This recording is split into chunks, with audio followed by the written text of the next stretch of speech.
qui est assurément en train de te demander pourquoi les bonbons bananes n'ont pas le goût de banane.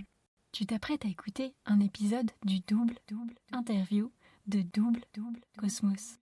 Dans cet épisode, on discute entre autres avec sérieux de fleurs dans les cheveux, de paniers de légumes et de tambours de chaman, mais aussi de sanskrit, des feux de l'amour, de spiritualité et de peau de banane. Mais attention, ça envoie du lourd. On parle aussi avec mon invité de son expérience de transe par la danse, son franc-parler, son histoire avec le marché du travail et les jus de tomates, de son amour pour la poésie mystique et comment être triste et trouver ça beau. De quoi faire le plein de clichés et de sagesse, affûter notre esprit critique pour comprendre avant tout que la vérité est sphérique. Ces sujets 5 unités t'intriguent ? Alors viens découvrir comment ils ont une résonance profonde et toute particulière dans l'histoire de mon invité. Double Cosmos. C'est le podcast qui décomplexe, démystifie, dédramatise le bien-être, tout simplement.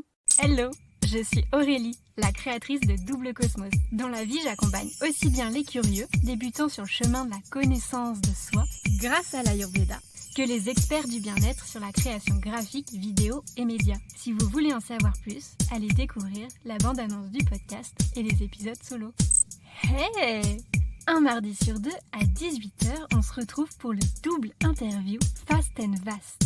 Avec chaque invité, tu peux donc retrouver notre conversation, non pas avec un, mais 2 épisodes. Le premier, le Fast Interview, ou comment démystifier le bien-être en 10 scoops. Et le second, le Vast Interview, ou comment s'inspirer des success stories ordinaires d'experts bien-être.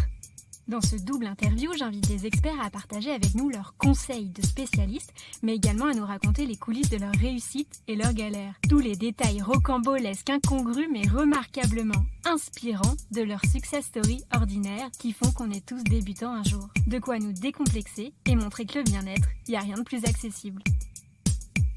Mais laissons place plutôt à l'épisode du jour. Bienvenue dans le vaste interview de Double Cosmos. Aujourd'hui, nous décryptons ensemble comment se détacher des stéréotypes autour de la spiritualité pour retrouver notre intériorité. Pour répondre à cette grande question, j'ai interrogé Lucie Nour-Joao. Elle est consultante en Ayurveda et connaît le sujet sur le bout des doigts. Et une dernière petite chose pour ne pas vous tenir en haleine trop longtemps.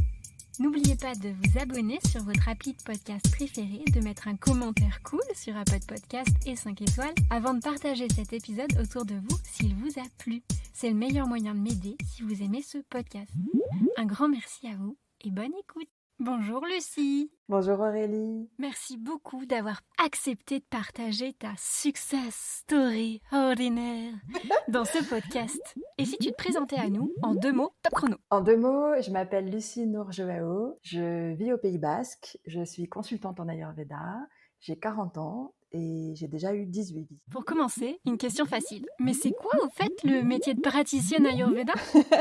Celle-là, je vais te la faire en sanskrit, si ça te va. Hita hitam sukham dukam haistasya hita hitam. C'est-à-dire, l'Ayurveda, c'est la distinction entre le bonheur, le malheur, la vie bonne, la vie mauvaise, la bonne santé, la mauvaise santé. Ça, c'est la définition classique de l'Ayurveda. Donc, c'est extrêmement large. Donc, c'est difficile de te dire consultante en Ayurveda, c'est ça, parce qu'en fait, ça dépend de la personne que je vais recevoir au cabinet, ou ça dépend de l'activité qu'on va avoir. C'est-à-dire que je peux accompagner les personnes dans une maladie physique, dans un trouble mental ou dans la résolution de choses beaucoup plus profondes. Et concrètement, ça sert à régler quel type de problème intergalactique ? En gros, hein. Les problèmes intergalactiques, justement, c'est-à-dire absolument tous et au-delà, tu vois. En fait, l'Ayurveda, ça sert à plein de choses. C'est hyper efficace sur les troubles digestifs, par exemple. Clairement, c'est le truc le plus facile qu'on va faire en Ayurveda. Le plus commun, c'est les troubles digestifs, parce que la médecine allopathique n'a pas vraiment de solution pour beaucoup de maladies courantes aujourd'hui. L'Ayurveda gère assez bien ça, mais ça va bien au-delà de ça, en fait. C'est vraiment une médecine holistique, donc on considère la personne dans sa globalité. Il y a le corps physique, il y a le corps émotionnel, donc on va à la fois parler des déséquilibres du corps, des déséquilibres des émotions, des pensées, du mental, et aussi voir que c'est pas toujours des déséquilibres ce qu'on croit qui en sont. Mais ça, c'est la partie un peu primaire et médicale de l'Ayurveda. Mais une fois qu'on a réglé tout ce qui va être une souffrance chez la personne, on va essayer de l'accompagner vers la réalisation de soi, l'emmener vers son intérieur. Et là, nous, aujourd'hui, on va surtout se concentrer sur le problème des stéréotypes qu'on se fait autour de la spiritualité, l'intériorité, c'est ça ? Ouais, Ouais, c'est ça. En fait, il y a beaucoup de clichés. Enfin, il suffit, moi, je suis beaucoup sur Instagram. Hein, je communique beaucoup sur Instagram aussi, mais je vois tellement de clichés de la spiritualité. Ça porte une robe, ça doit avoir un tambour de chaman, là, comme je disais dans l'épisode court aussi. Et je trouve ça super que tu aies cette démarche, en fait, de casser un peu les codes. Le bien-être et la spiritualité, c'est pas esthétique. C'est quelque chose de très profond. C'est quelque chose qui a pas besoin de se montrer. Et en fait, du moment que ça commence à se montrer, ça devient matériel et c'est l'inverse de l'intériorité. Dans mes 18 vies, là, j'ai rencontré beaucoup de sages, beaucoup de personnes très inspirantes et qui avaient atteint un état intérieur particulier. Et en fait, ces personnes-là, de premier abord, ça se voit pas. Tu vois, il y a le jardinier du coin, souvent les jardiniers d'ailleurs. C'est quand même- Et finalement, l'accessoire du chercheur spirituel devrait être un panier de légumes plutôt qu'un tambour de chaman. Voilà, la spiritualité, ça se voit pas et ça peut pas vraiment se propager par une esthétique. Et je trouve ça super qu'on en discute un peu d'une autre manière toutes les deux aujourd'hui. Hmm. Et c'est quoi ta touch à toi, ta spécialisation, ce qui fait ton originalité, dans la stratosphère du bien-être, pour aborder ces sujets-là? Bah, je crois que c'est malgré moi mon franc-parler et mon esprit critique. Je crois que j'aimerais être plus douce. Après, je sais que il y a pas de mensonge et il y a pas de vérité. Et là, quand je dis que la spiritualité n'a pas de forme, bah si, en fait, elle peut aussi en avoir. Et j'aime beaucoup ma devise, c'est Truth is spherical. La vérité est sphérique. On a chacun une perspective différente sur la vérité, qui est totale et globale. Mais c'est vrai que je critique un peu. Et c'est quoi alors ta zone de kiff avec lequel tu le fais? Les accompagnements, les formations, la communauté? J'ai plein de zones de kiff, mais one-to-one, c'est vraiment pour moi là où on est le plus vrai, en fait. Canon! Alors on va commencer par parler de ton chemin vers la gloire, les strass, les paillettes, de l'expert bien-être que tu es aujourd'hui pour que tu nous racontes tes débuts et comment on est tous débutants un jour. Mais avant ça, parce qu'on aime tous les intros qui vendent du rêve, avant de nous raconter plus en détail ton parcours de vie, ta success story extraordinaire, on va s'arrêter 30 secondes sur le souvenir de la première fois où on te parle de tout ça. Est-ce que ton toi du passé en a vraiment pensé? Pour moi, il n'y a pas eu un moment, il n'y a pas eu un déclic. C'est vraiment un fondu dans l'expérience et ça s'est déroulé. Hmm. Alors, est-ce que tu peux nous parler un peu plus de ton parcours de vie, ton histoire? Toi, Lucie, à quoi tu ressemblais avant que la spiritualité arrive dans ta vie et avant de trouver l'Ayurveda comme réponse? C'était pas Jojo ou ça allait plutôt bien? Euh, alors j'espère que je suis toujours débutante. J'espère que je serai débutante jusqu'à la fin de ma vie. Et non pas que je ne souhaite pas progresser, mais parce que je veux garder cette idée que je ne sais rien pour pouvoir justement continuer à apprendre. Mais du coup, si je te fais un avant-après, bon, encore une fois, c'était un déroulé, donc c'est pas tout à fait juste de dire avant-après, mais disons qu'avant de commencer mes études en Ayurveda, j'ai eu une période où je vivais à Paris, j'avais un travail très banal de faire beaucoup d'argent pour quelqu'un d'autre que moi et être inquiète du matin au soir, et les deux en fait, 24 heures sur 24, de est-ce qu'il gagne assez d'argent, monsieur Nestlé, ou pas? Et en fait, je crois que oui. Tout le stress était pour moi et tout l'argent était pour lui. Puis un jour, je m'en suis rendu compte. Et en fait, je travaillais beaucoup, je sortais beaucoup, je buvais beaucoup, je dormais pas beaucoup, je mangeais du jus de tomate à côté, n'importe quoi. Et du coup, là, après, c'est maintenant. Je vis à Biarritz, je vais à la plage tous les jours, je commence à travailler à 14 heures et j'adore aller au travail. En fait. Et je vis vraiment à mon rythme. J'ai même plus besoin de partir en vacances parce que je considère que je vis en vacances. En fait, je me sens bien, je fais ce que je veux quand je veux et je suis libre en fait. C'est pas mal. C'est quoi le petit truc ou le grand moment de ton existence où l'Ayurveda et la spiritualité s'est imposé à toi? L'Ayurveda s'est imposé à moi quand ça a résolu 2 maladies que j'avais en fait. J'avais déjà commencé à étudier l'Ayurveda, je l'étudiais déjà depuis quelques mois quand j'ai fait une crise, la maladie de Ménière, donc c'est une grosse crise de vertige et qui s'est enchaînée sur une crise d'hyperthyroïdie que j'avais depuis longtemps et mais ce qui ne se manifestait plus depuis des années. Et en fait, je suis restée malade pendant des mois jusqu'à ce que je vois enfin une Vaidya, un médecin ayurvédique, et en quelques jours, c'était réglé. J'étudiais l'Ayurveda, mais c'était pas encore pour en faire mon métier, c'était vraiment un sujet qui me passionnait et ça accompagnait mon étude du yoga. Donc j'avais des connaissances de base, mais le moment où en fait j'ai vu l'efficacité immédiate sur des troubles, enfin quand même la médecine allopathique, ils m'ont proposé de m'ouvrir l'oreille Ils voulaient m'opérer, m'ouvrir des trucs dans l'oreille, m'enlever du liquide, ou alors les kinés, ils te mettent sur des chaises, ils te font tourner, tourner, tourner. Toi, tu as une crise de vertige et le gars te propose de te mettre sur une chaise et de te faire tourner dans tous les sens. Ben non. Et en fait, là, la médecin ayurvédique que j'ai vue, elle m'a dit: «Est-ce que tu fais bien tes respirations?» Là, je me suis rendu compte que non, effectivement, je pratiquais pas moi-même ce que je devais, en fait. Je le savais très bien. En fait, voilà, elle m'a dit: «Reprends tes respirations, tu prends, cette plante et cette plante», et vraiment, du jour au lendemain, je me suis sentie super bien, alors que ça faisait, 7 mois que j'étais malade. Donc en fait, ça m'a convaincue du bienfait de cette médecine et de, continuer à l'approfondir pour moi, et en conséquence, en fait, c'est devenu mon métier. J'ai pas cherché à ce que ça devienne mon métier, mais en fait, comme je fais que ça, ben, c'est aussi ma source de revenus. Et il y a eu un déclic pour ce changement de trajectoire, jusqu'à en faire ton métier quand même, quoi.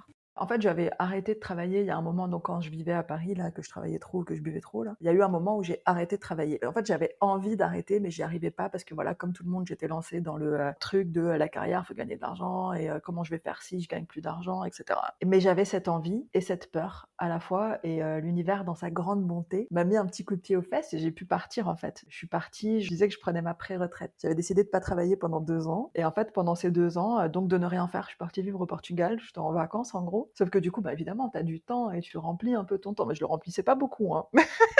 Mais du coup, je faisais beaucoup de yoga, je lisais beaucoup. Bah voilà, je suis revenue en fait à ce que j'étais avant de tomber dans le marché du travail, en gros. Et je suis revenue à l'intérieur, je suis revenue à ma pratique intérieure, à respecter mon corps, respecter mon mental, respecter mes besoins, mon rythme. Et en fait, ben, là-dedans, cette immiscée l'Ayurveda très naturellement, puisque du coup j'étudiais le yoga, et l'Ayurveda c'est la sœur du yoga. Et en fait, c'est vraiment par ma curiosité et ma passion pour le sujet, en fait, que c'est devenu mon métier. Mais voilà, encore une fois, c'est une conséquence, c'était pas une recherche. Et si on rentrait maintenant un peu plus dans l'intimité de tes réussites, sans filtre? C'est le moment où on décortique les conseils que tu t'appliques toi en tant qu'expert bien-être au quotidien, histoire de passer direct de la théorie à la pratique pour ceux qui veulent se lancer. Alors, c'est quoi la première chose qui faisait pas partie de ton quotidien et que tu as mis en place? Les pranayama, les exercices de respiration. Ce sera toujours la réponse. Qu'est-ce qu'il faut faire? Qu'est-ce que je peux faire si je fais un truc? Qu'est-ce que je fais moi si je dois faire un seul truc? Et qu'est-ce qui m'a sauvé dans la vie? Et qu'est-ce qui sauve les gens dans la vie? La respiration. Il y a différents exercices de respiration, en Ayurveda, en yoga, c'est lié, qui ont différents effets, mais tout simplement la respiration complète, consciente, lente et profonde, par le nez, une inspiration, une longue expiration, et ça nous sauve de tout. On le fait naturellement en réalité. Quand on est excédé, on souffle. Quand on est inspiré, on inspire. Quand on a une respiration qui va avec nos émotions, et on sait que c'est la respiration et les émotions sont liées. Une fois qu'on en a pris conscience, on peut réguler l'un grâce à l'autre. Qu'est-ce que ça a changé tout ça concrètement dans ta vie? Les incontournables, quoi. Bah déjà ma santé physique et ma santé émotionnelle. Attention, ça ne veut pas du tout dire que je suis sage et sereine, mais je suis beaucoup plus apaisée qu'avant. J'ai du recul en fait aujourd'hui sur mes émotions, sur mes désirs, sur ma souffrance. Alors qu'avant, je sombrais en fait. Je m'identifiais à mes émotions, je croyais que c'était tout. Et aujourd'hui, en fait, je suis pas encore tout à fait capable de faire ça tout le temps, mais c'est vrai que la plupart du temps, j'arrive à m'observer, à avoir des émotions, et c'est extrêmement confortable. Je peux être triste et trouver ça beau depuis une perspective extérieure. Trop bien. Et après tout ça, là, ta plus belle réussite pour avoir grave géré dans ta vie, c'est quoi? Ben, c'est de vivre en vacances, hein, c'est ça. Ma plus belle réussite, c'est qu'en fait, je me lève tous les jours avec le bonheur, là. C'est top. Et sinon, comment aujourd'hui la spiritualité t'aide au quotidien? Une journée ordinaire dans ta life, avec tout ça, grosso modo, ça donne quoi? Une journée ordinaire dans ma vie, ça donne essayer de se lever très tôt. Idéalement, je me lève vers 5h30. Hein, je me couche aussi très tôt, hein. Mais j'aime bien voilà, me lever très tôt parce que en fait, il y a vraiment quelque chose de particulier. Tout le monde a fait cette expérience du silence du matin. Et c'est vrai qu'en Ayurveda, on nous encourage à vivre ce silence du matin. Moi, par contre, je me réveille, je suis excitée. Donc, je me lève tôt. Et j'ai pas comme ça, théoriquement, je devrais avoir 1h30 de pratique, de respiration, de posture, etc. Et j'y arrive pas parce que voilà, je me réveille et j'ai envie de faire des trucs. Donc c'est beaucoup plus court, mais je mets ça dans mon quotidien, c'est-à-dire que je me lève tôt, je fais d'abord mon hygiène corporelle, et donc je fais cette prise de conscience de mon corps d'abord. ensuite mon hygiène corporelle, puis je prie, je commence ma journée avec une prière rituelle, ensuite je fais des pranayama, donc des exercices de respiration, puis quelques postures de yoga, et je médite pas le matin, parce que du coup, alors que théoriquement il faudrait si on écoute les préceptes du yoga et de l'ayurveda, donc pour être honnête, je médite pas le matin, je le fais plus tard dans la journée et surtout je le fais le soir. Voilà, parce que le matin j'ai envie de me lancer et je me lance comme ça en fait, avec la prière, la respiration, enfin le mouvement en fait. J'aime vraiment prendre mon temps pour vivre. C'est la chose vraiment que mes années de pré-retraite m'ont apprise, c'est qu'il faut prendre le temps de vivre, il faut prendre du temps avec soi, du temps de silence et du temps de n'avoir rien de prévu.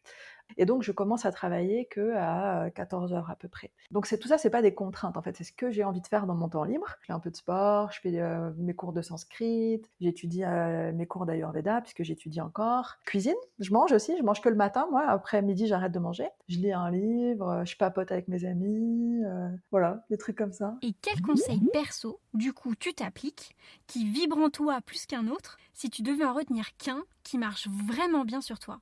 C'est la respiration Ujjayi, qui est une respiration en fait où on serre la gorge. En fait, je vais la faire en exagérant, peut-être vous l'entendrez dans le micro.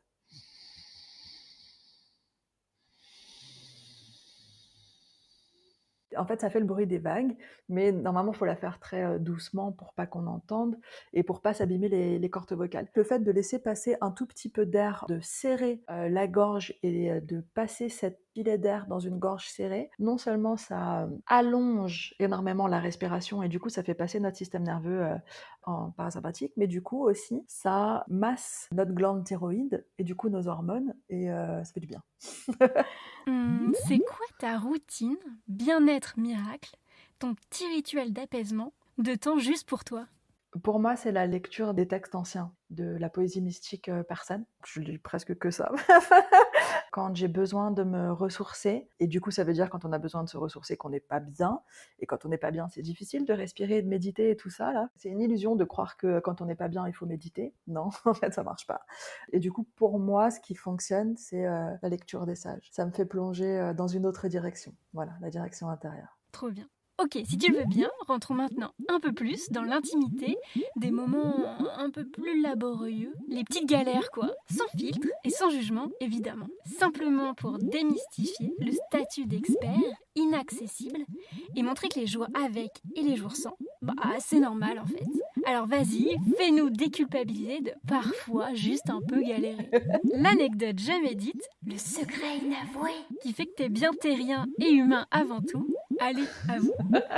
Bah ouais, je suis terrienne, je suis normale. En fait, j'ai l'impression de tout dire. J'ai des émotions, je les vis, je les montre un peu trop. Mais encore une fois, voilà, maintenant, la différence, c'est que j'arrive à en être consciente et à les observer. Mais c'est illusoire de croire, mais surtout d'essayer de faire croire, ce que font beaucoup les thérapeutes, que quand t'es dans le bien-être, t'es bien tout le temps. C'est surtout pas vrai, parce que clairement, la plupart des thérapeutes sont thérapeutes de ce dont ils ont besoin. Moi, j'ai beaucoup de psys dans mes clients. Clairement, la plupart des psys sont fous.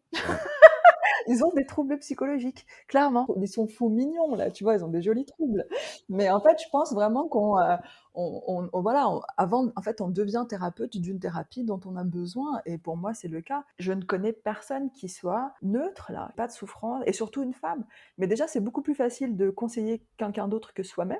Déjà. Et en fait, c'est ça l'erreur, je crois, que font les thérapeutes. C'est en fait, ils essayent de montrer une image très léchée, je vais dans les bois avec ma robe longue et je joue de la musique et je me connecte avec mes sœurs et on a des fleurs dans les cheveux et tout va bien. Et en fait, ça, c'est une erreur parce que du coup, effectivement, ça culpabilise la personne qui n'est pas comme ça. Et en fait, en général, en plus, ces personnes ne sont pas comme ça, déjà. Moi, je crois que le travail, il est plus de se rendre compte justement que c'est normal d'avoir des émotions, c'est normal d'avoir envie de manger du chocolat. Et en fait, quand tu te rends compte que c'est normal, là, t'as moins la culpabilité, donc t'as moins le stress, donc t'as moins envie de le faire aussi, tu vois. Je peux te dire un truc que je fais qui étonne toujours les gens de « Oh, mais tu fais ça, toi ?»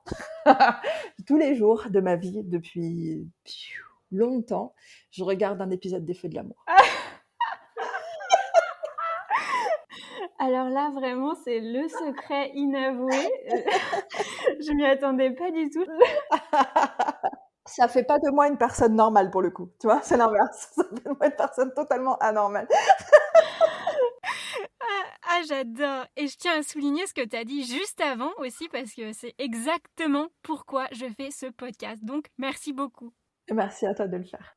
Et justement, sur quoi la spiritualité, l'intériorité t'a le plus chamboulé, a provoqué un Big Bang dans ta vie? En fait, là, j'ai 40 ans, donc ces 20 dernières années ont été très douces et très progressives. Et voilà, j'ai eu plein de différentes expériences et de différents moments. Mais c'est vrai qu'en fait, disons, mon intérêt pour la spiritualité a commencé quand j'avais 19 ans, où j'ai eu une expérience de transe. En fait, c'était en Tunisie. Enfin, j'étais en confiance, c'était la famille de ma meilleure amie. Ils ont une tradition des zardas, ça s'appelle, où en fait, il y a des musiciens qui jouent de la musique sacrée. Il y a certaines personnes qui, en écoutant cette musique sacrée, rentrent dans une transe. Mais en fait, ça se manifeste par une danse. Le corps se met à danser sans que le mental le contrôle, en fait. Et du coup, j'ai fait cette expérience-là. Je la souhaitais et elle m'a été offerte et c'est magnifique. Où en fait, mon corps s'est mis à danser et je pouvais l'observer. Maintenant, tu vois, en t'en parlant, je me rends compte que c'est ma première expérience de m'observer de l'extérieur, comme je le fais maintenant avec mes émotions. Depuis l'intérieur, en fait, je voyais mon corps danser, mais c'était pas moi qui dansais, c'était mon corps qui avait pris son indépendance et il faisait des mouvements que je n'avais pas la souplesse et la capacité de faire quand j'étais maître de mon corps. Tu vois, enfin, j'en ai gardé des cicatrices tellement parce qu'en fait, je dansais à genoux sur un truc tissé en plastique un peu. J'avais les pieds en sang en fait, que du coup j'étais sur les genoux, donc j'avais les genoux et le dessus des pieds en sang. J'ai gardé les cicatrices très longtemps et je trouve que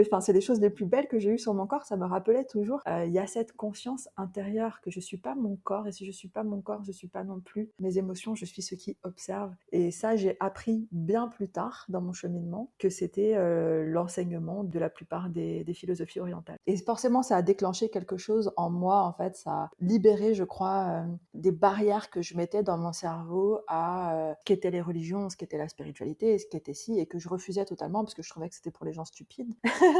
Et en fait, cette expérience-là, elle a dû débloquer quelque chose en moi, effectivement, physiquement, je pense, et ça a mené une quête. Mais du coup, du moment où cette quête s'est lancée, tout a été très doux. Attention, pas très facile, hein, j'ai galéré longtemps, hein, toute mon enfance et mon âge. Comme tout le monde, j'ai eu des galères et j'en ai eu des vraiment pas simples. Mais ce côté-là, de retour vers l'intérieur, il est extrêmement doux. Et qu'est-ce qui t'a pourri la vie le plus, toi au final, et que t'as réussi à changer, dont tu t'es débarrassé?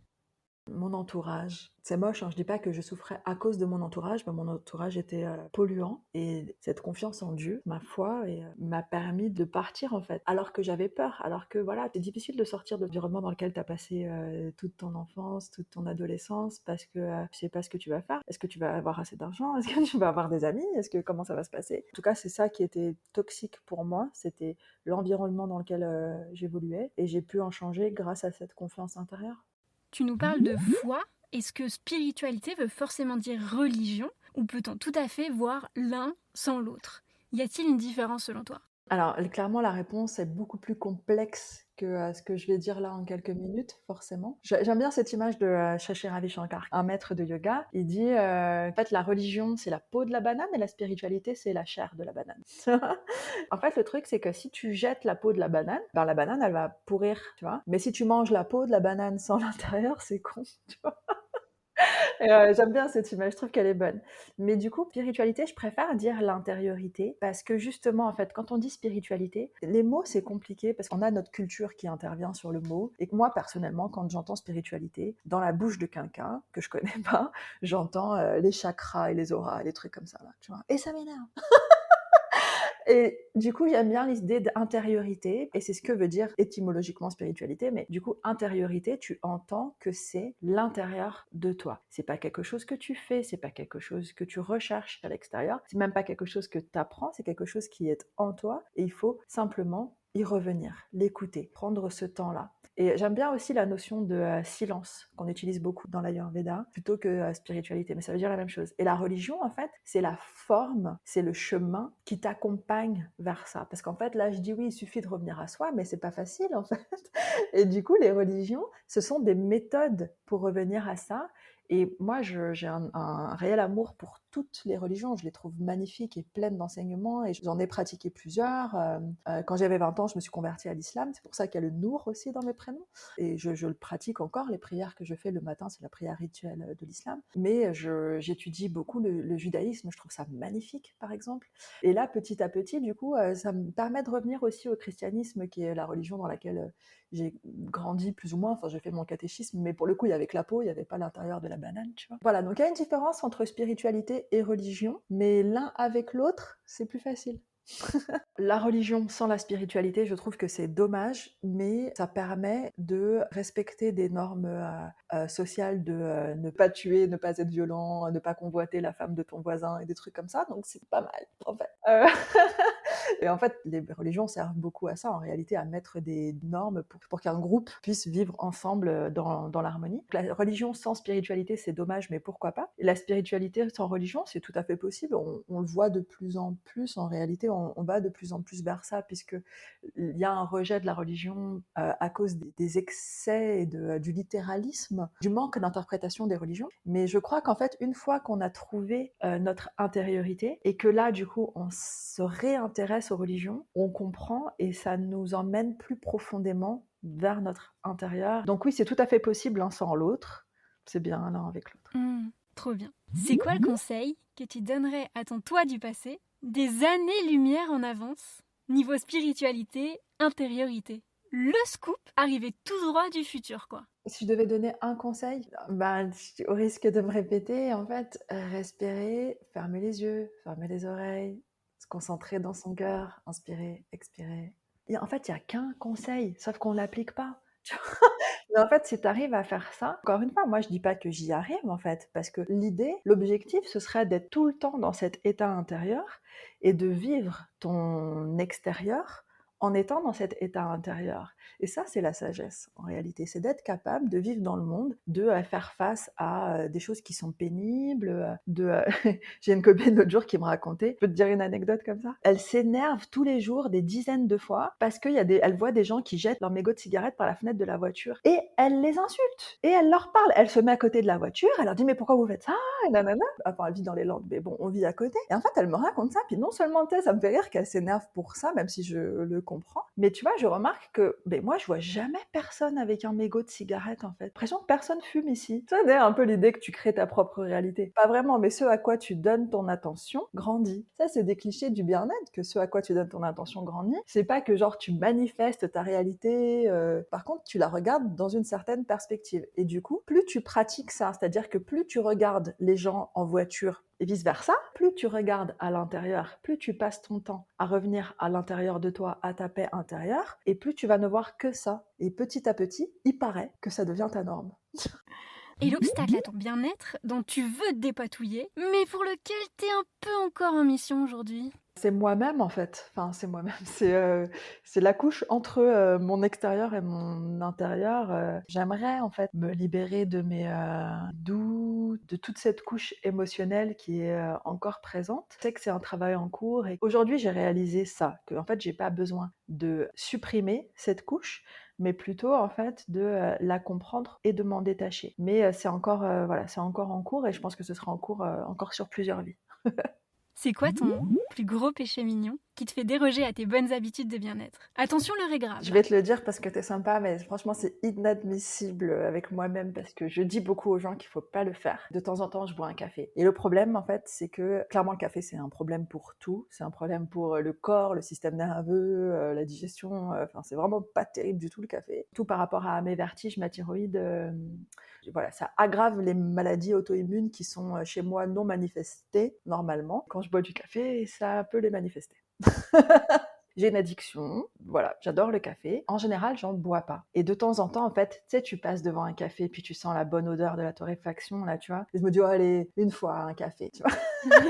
Puis j'en bois un, parce que c'est pas grave. Ça, je suis d'accord avec moi-même que c'est pas grave. Tu bois un café de temps en temps, ça va, si c'est vraiment pour le plaisir. Sauf que j'en bois un et tout se passe bien. Je me dis, oh, j'en bois un deuxième, puis j'en bois un troisième, et je me retrouve à boire du café, ce qui, pour la plupart des gens, n'est rien, mais je vais boire genre 3 cafés dans la semaine. Et en fait, je vais faire ça une semaine, 2 semaines, et je tombe malade. parce que pour le coup, moi, ça éveille des symptômes en moi, comme chez la plupart des gens, sauf que du coup, moi, comme je passe beaucoup de temps à m'observer et que je comprends ce qu'est la bonne santé et comment ça se marche, là, je vois tout de suite ce que ça fait sur mon corps. Et du coup, il faut que je réarrête, et je réarrête. Mais voilà, il y a des fois où je tombe dans le café. Ouais. Et le petit tracas du quotidien sur lequel tu baisses un peu la garde, celui où on se dit oh, c'est pas si grave finalement. J'essaye de ne pas être rigide avec ma pratique ou avec mon manque de pratique. C'est-à-dire que j'ai des exercices que je devrais faire. Voilà, comme je vous disais tout à l'heure quand je racontais ma matinée, je fais pas 1h30 de sadhana, ça s'appelle ma pratique du matin. J'ai un maître spirituel qui m'a donné des exercices à faire pour mon bien,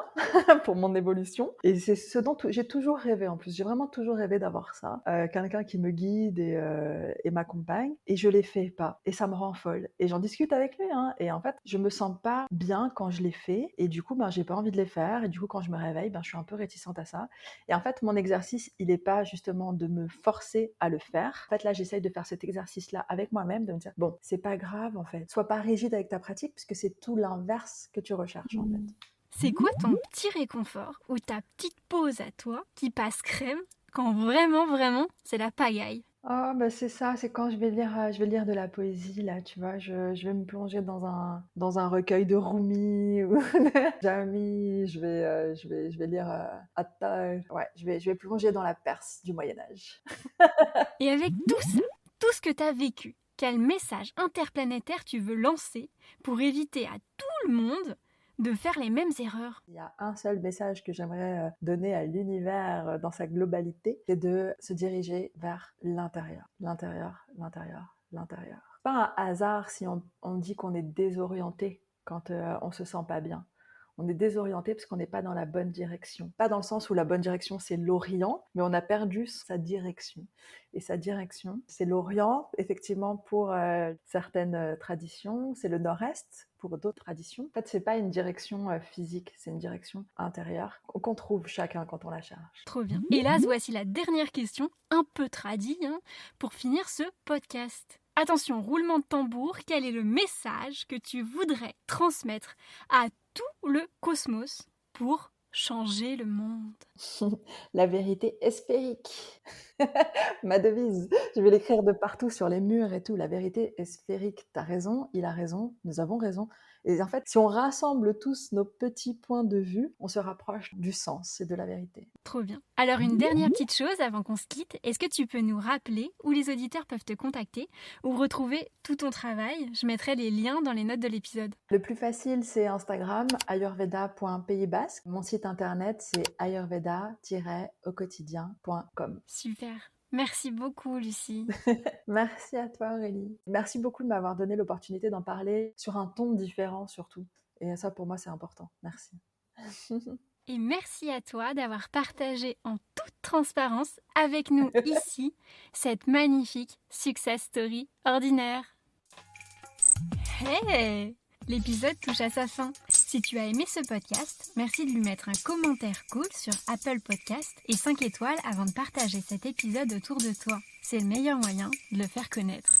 Tu viens d'écouter la version vaste du double interview Fast and Vast avec ce nouvel épisode de Success Story ordinaire d'Expert Bien-être. Si tu ne l'as pas vu, tu peux aussi retrouver le Fast Interview, l'autre partie de la discussion avec mon invité du jour, dans l'épisode précédent en vidéo sur la chaîne YouTube Double Cosmos. Tu trouveras également sur le YouTube une farandole de vidéos pour comprendre l'Ayurveda en 1 minute si le sujet t'intéresse. Et si tu aimes mon travail, n'hésite pas à m'en glisser un mot en commentaire ou sur l'Instagram Double Cosmos. Tes retours sont des boosters d'énergie et importants pour moi. Merci à tous pour votre écoute et rendez-vous un mardi sur 2 à 18h avec d'autres invités experts bien-être.